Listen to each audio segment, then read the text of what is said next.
l'éther nous parle.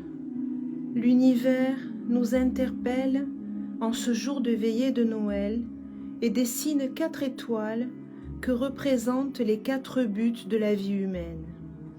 Ashwini, l'étoile de la lune, et Mars, en bélier. Ashwini, tu as le pouvoir de guérir. Tu es le soin et la régénération. Les Ashwini Kumara, tes divinités, sont les médecins des dieux. Tu es le symbole de la tête du cheval fougueux, comme le premier signe du zodiaque. Tu as la nature de Shiva et gouverné par Ketu qui détache du passé. Tu nous amènes vers le but du Dharma, cette envie d'agir selon une éthique avec du courage et un nouvel élan pour le monde de prendre des décisions. Jyeshta, l'étoile de Vénus, et Ketu, en Scorpion. Jyeshta, tu as le pouvoir de délivrer les vies passées.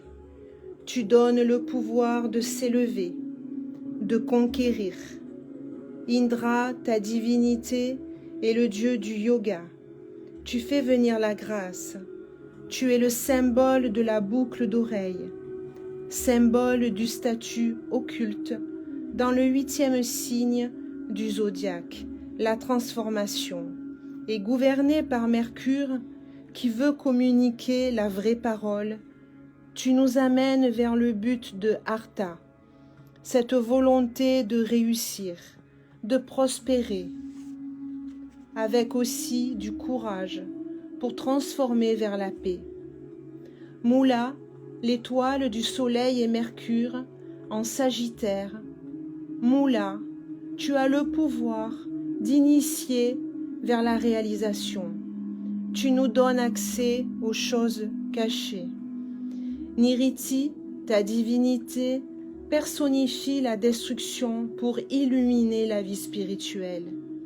Tu es le symbole de l'aiguillon à éléphant pour diriger dans la bonne direction. Dans le 9e signe du zodiaque, la croyance et l'enthousiasme pour l'ouverture du monde à l'intelligence du cœur, gouverné par Jupiter, relié à la vérité. Tu nous amènes vers le but de Kama, la volonté d'atteindre le but.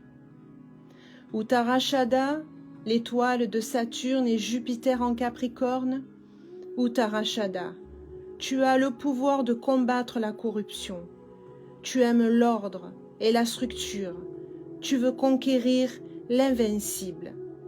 Tu es le symbole des planches du lit, non pour dormir, mais pour créer les conditions où l'esprit peut se détendre et s'ouvrir à plus de sagesse et de perception dans le 10e signe du zodiaque. La responsabilité du monde est engagée face à la maladie et les conflits, gouverné par le soleil qui demande de reprendre les rênes du bon sens. Tu nous amènes vers le but de moksha, se libérer, aller dans son cœur et retrouver son âme et son axe. Moksha est doublement invoqué dans le plan astral, Migrashira, l'étoile de Rahu, la destinée, en taureau. Ta déité est Soma, la lune. En cette veillée de Noël, elle nous indique de ne plus être dans l'illusion, de nous interroger, de chercher en nous les belles valeurs pour l'humanité.